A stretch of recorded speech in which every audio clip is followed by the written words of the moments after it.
Hai, Assalamualaikum. Nama saya Muhammad Mazib Raslani dan kita akan mula dengan pengenalan. Kesedaran nasional adalah bagaimana suatu komuniti itu memahami akan kepelbagaian bangsa di antara mereka, kemudian mempertahankan dan bersama-sama mengisi kekuatan bangsa tersebut. Tanggungjawab adalah tugasan atau komitmen yang seiring dengan keadaan atau perbuatan. Sosial pula adalah berkaitan dengan masyarakat. Konsep tanggungjawab sosial merujuk kepada kewajipan atau kepada tugas yang perlu dipikul ke atas masyarakat atau kumpulan secara keseluruhan. Ini bermakna bahawa apa sahaja perbuatan yang seseorang itu lakukan tidak kira sama ada negatif atau positif dalam masyarakat dan seseorang itu perlu bertanggungjawab ke atasnya. Tanggungjawab sosial secara umumnya ialah tugas seorang individu atau sebuah organisasi untuk menjalankan tugasnya secara ekonomik dan mengambil berat akan keadaan persekitaran sosial di sekeliling mereka. Dalam hal ini, seseorang itu atau organisasi akan memainkan peranan yang besar dalam pelbagai bidang merangkumi aspek pendidikan, keselamatan dan kesihatan. Tanggungjawab sosial seharusnya bertiangkan agama, budaya dan cara hidup bermasyarakat setempat. Antara objektif yang perlu ditekankan dalam memupuk kesedaran nasional dan tanggungjawab sosial adalah di kalangan masyarakat adalah impak negatif terhadap individu dan sesebuah komuniti sekiranya kesedaran nasional dan tanggungjawab sosial tidak diterapkan dalam jati diri mereka. Kedua, apakah antara kaedah yang terbaik dalam memupuk kesedaran nasional dan tanggungjawab sosial agar keharmonian di kalangan masyarakat dan kemajuan negara terjamin? Ketiga, kesan positif memupuk kesedaran nasional dan tanggungjawab sosial terhadap individu atau masyarakat. Dari konteks literature review pula, keharmonian sesebuah negara disumbangkan oleh pengurusan komponen sosial, ekonomi dan politik yang berkesan. Antara komponen yang penting tersebut, tanggungjawab masyarakat terhadap satu kemasyarakatan perlu dipupuk dan dipupuk sebagai budaya menjadi teras kemakmuran hidup. Hidup bermasyarakat telah menjadi salah satu keperluan dan tuntutan fitrah manusia. Tiada siapa yang boleh hidup tanpa bersahabatan orang lain. Islam telah memberikan garis panduan yang jelas tentang cara mengatur kehidupan bermasyarakat demi pembangunan individu, masyarakat dan negara. Dalam konteks ini, Islam menekankan hubungan sesama manusia berdasarkan konsep tauhid, yakni keesaan Tuhan dalam menunaikan tanggungjawab sebagai khalifah untuk membangun dan mentadbir bumi, serta hubungan mereka dengan alam dan yang paling penting, hubungan mereka dengan pencipta, yakni Allah Subhanahu Wa Taala mengikut prinsip etika Islam. Kerja kemasyarakatan merupakan satu kewajipan yang dituntut oleh Islam untuk mengeratkan hubungan sama manusia, membangunkan masyarakat dan akhirnya negara secara makro. Pembentukan masyarakat berteraskan Islam menetapkan syariah undang-undang Islam sebagai asasnya yang perlu dipupuk dengan prinsip-prinsip etika. Tanggungjawab sosial dalam skop etika bagi seorang Muslim dapat dilihat melalui tanggungjawab mereka terhadap sesama Islam, tanggungjawab mereka terhadap jiran tetangga dan tanggungjawab mereka terhadap masyarakat bukan Islam. Di antara tanggungjawab seorang Muslim terhadap Muslim yang lain ialah memberi salam apabila diberi, hadir apabila dijemput, menasihati apabila diminta nasihat, menziarahi ketika sakit, mendoakan mereka dengan mengucapkan yarhamkallah, semoga Allah merahmatinya apabila mereka bersin, dan mengucapkan alhamdulillah, segala puji bagi Allah, dan menghadiri pengebumian mereka. Islam menekankan kepentingan menjalinkan hubungan baik sama jiran. Islam pun juga menekankan kepentingan melayan jiran dengan baik, membantu mereka pada masa yang memerlukan, menghormati privasi mereka dan menahan diri daripada menyakiti mereka. Kesimpulannya, konsep kejiranan dalam Islam menekankan kepentingan membina hubungan yang harmoni dan memupuk tanggungjawab sosial. Okey, sekarang saya akan membentangkan tentang kesan baik memupuk kesedaran nasional dan tanggungjawab sosial. So, yang pertama sekali adalah identiti nasional yang lebih kuat. Daripada peningkatan kesedaran nasional, membantu rakyat Malaysia mengenali dan menghargai nilai, budaya dan sejarah serta adat resam negara. Ini akan meningkatkan perasaan identiti nasional rakyat Malaysia. Yang kedua adalah kepentingan bersama dan kesetiaan kepada negara. Rakyat Malaysia menyedari tanggungjawab mereka sebagai warga negara. Mereka akan memahami kepentingan bersama dan perlu menyumbang kepada negara. Mereka mempunyai kemungkinan yang lebih tinggi untuk mengambil bahagian dalam aktiviti patriotik seperti sukan, seni dan budaya ataupun bekerja secara sukarela untuk memperkuatkan negara mereka. Yang ketiga adalah pembangunan sosio-ekonomi. Bagaimana kesedaran nasional dan tanggungjawab sosial dalam kalangan masyarakat boleh membawa kepada pembangunan sosio-ekonomi? Dengan adanya sifat-sifat ini, rakyat Malaysia akan lebih terbuka untuk membantu pertumbuhan ekonomi negara melalui keusahawanan, pekerjaan sukarela atau kerjaya yang berkaitan dengan pembangunan sosial dan ekonomi. Dan yang keempat adalah keamanan dan keselamatan negara. Daripada kesedaran dan tanggungjawab nasional meningkatkan keamanan dan keselamatan negara. Bagaimana? Daripada sifat-sifat yang diterapkan ke dalam rakyat Malaysia akan terhindarnya daripada pergaduhan di antara bangsa mahupun agama. Mereka akan rakyat Malaysia akan melaporkan aktiviti mencurigakan kepada pihak berkuasa. Yang kelima adalah kelestarian alam sekitar dan warisan budaya. Seperti yang kita tahu, Malaysia mempunyai banyak tempat-tempat alam sekitar yang sangat cantik dan warisan budaya yang sangat menakjubkan. Dengan adanya kesedaran nasional, ia boleh membantu meningkatkan tanggungjawab terhadap semua warisan budaya dan alam sekitar negara. Dengan adanya sifat ini, rakyat Malaysia akan lebih cenderung untuk menjaga dan melestarikan kedua-dua sumber ini. Dan yang keenam pula adalah perpaduan dan harmoni sosial. Kesedaran nasional boleh membantu masyarakat yang pelbagai bersatu padu.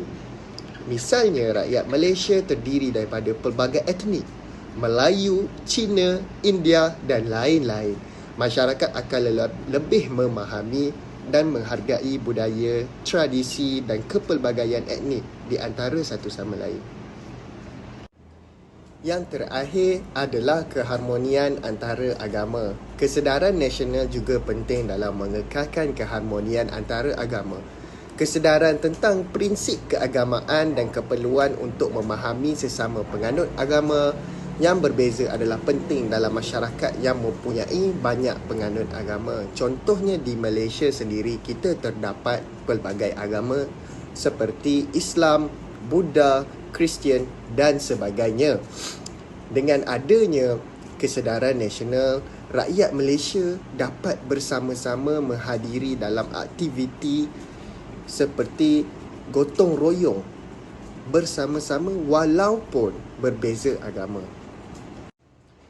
Dalam kesimpulannya, kesedaran nasional dan tanggungjawab sosial dalam kalangan masyarakat dapat menyumbang banyak kesan-kesan positif di dalam kalangan rakyat Malaysia.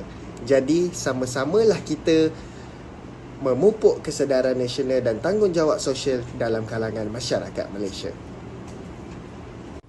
Sekarang saya akan membentangkan tentang kaedah memupuk kesedaran dan tanggungjawab sosial. Yang pertama iaitu pendidikan. Pendidikan adalah kaedah utama untuk meningkatkan kesedaran dan tanggungjawab sosial. Ia bermula di sekolah, di mana pelajar dididik tentang prinsip sosial dan betapa pentingnya membantu orang lain, dan bagaimana tindakan mereka mempengaruhi masyarakat setempat. Penekanan pada prinsip sosial dalam keluarga dan pendidikan yang berterusan juga penting.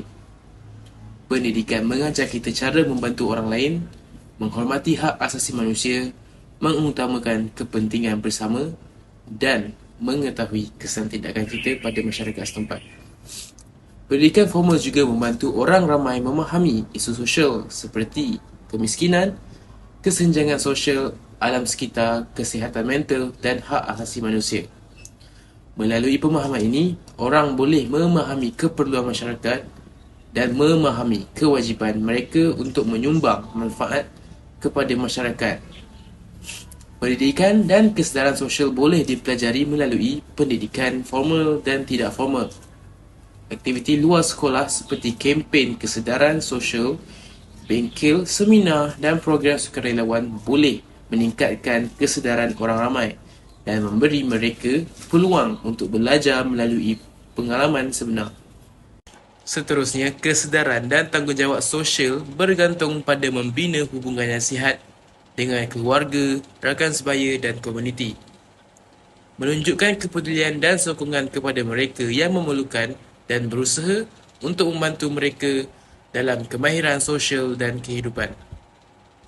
Contohnya, hidup berjiran di dalam sebuah komuniti, Islam menggalakkan seseorang jiran untuk memberi semua bantuan yang mereka perlukan Seperti bila mereka sakit, mereka harus membantu mencari ubat. Mereka yang berhutang membantu menyelesaikan hutang. Mereka yang mengadakan kenduri kendara membantu memasak dan sebagainya. Jika seseorang jiran ditimpa musibah, mereka juga harus membantu meringankan beban mereka dan mengucapkan takziah.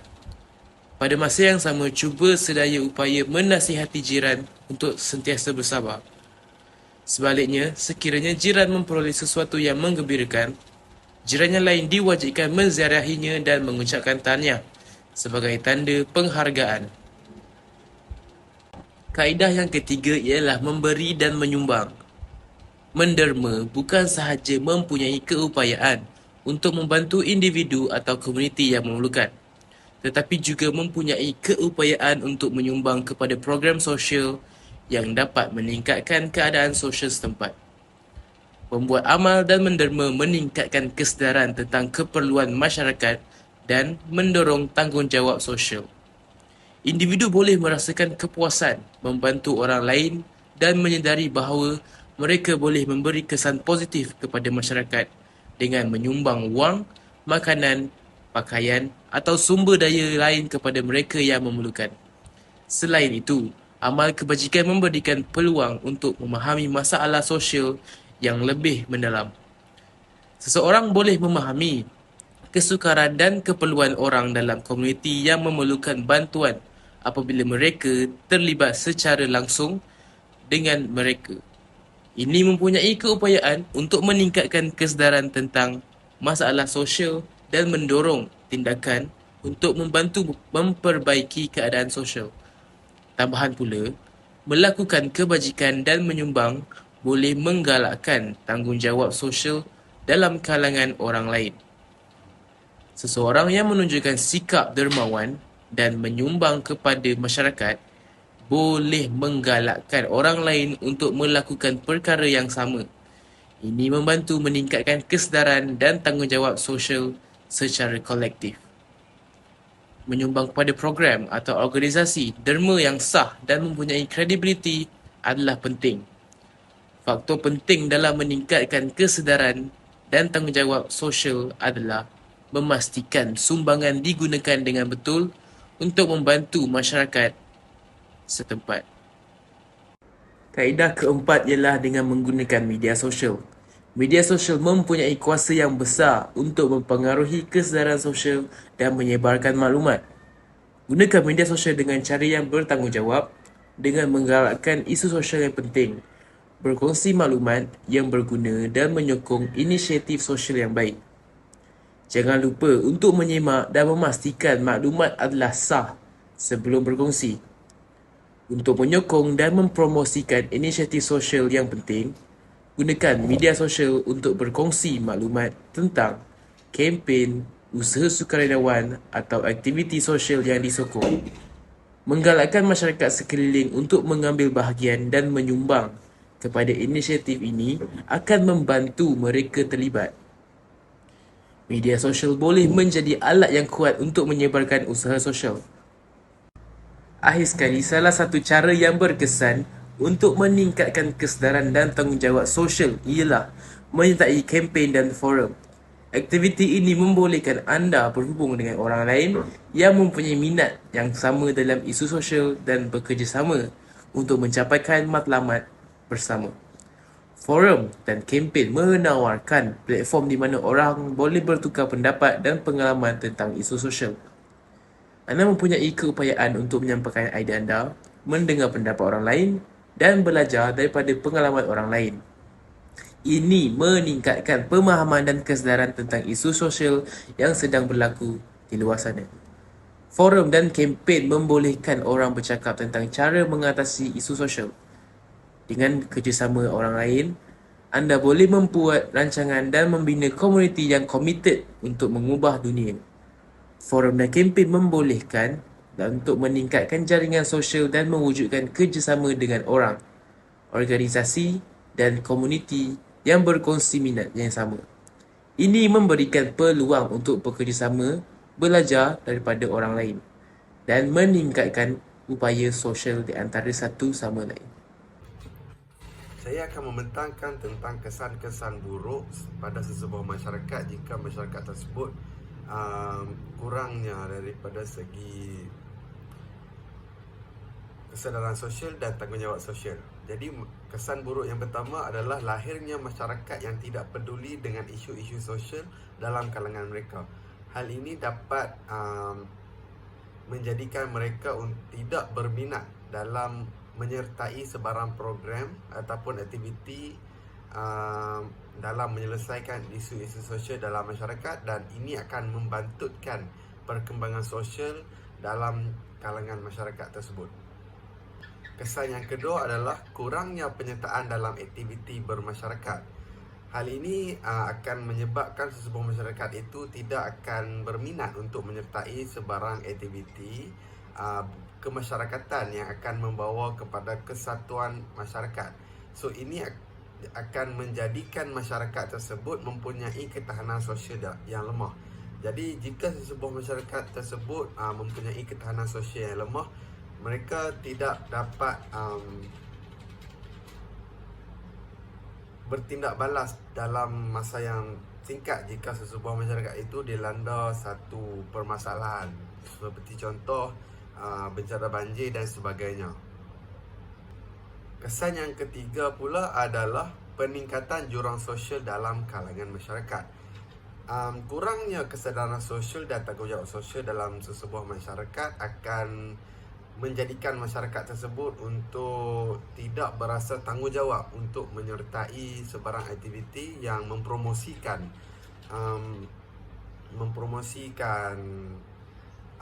perkara untuk mengurangkan jurang antara masyarakat. Ini akan membawa kepada perpecahan dalam masyarakat, dan jika sebuah masyarakat itu berpecah belah, jadi mereka tidak akan hidup dalam aman dan harmoni. Kesan yang keempat pula adalah kurangnya kesedaran sosial dan tanggungjawab sosial akan membawa kepada masyarakat yang tidak bersatu padu.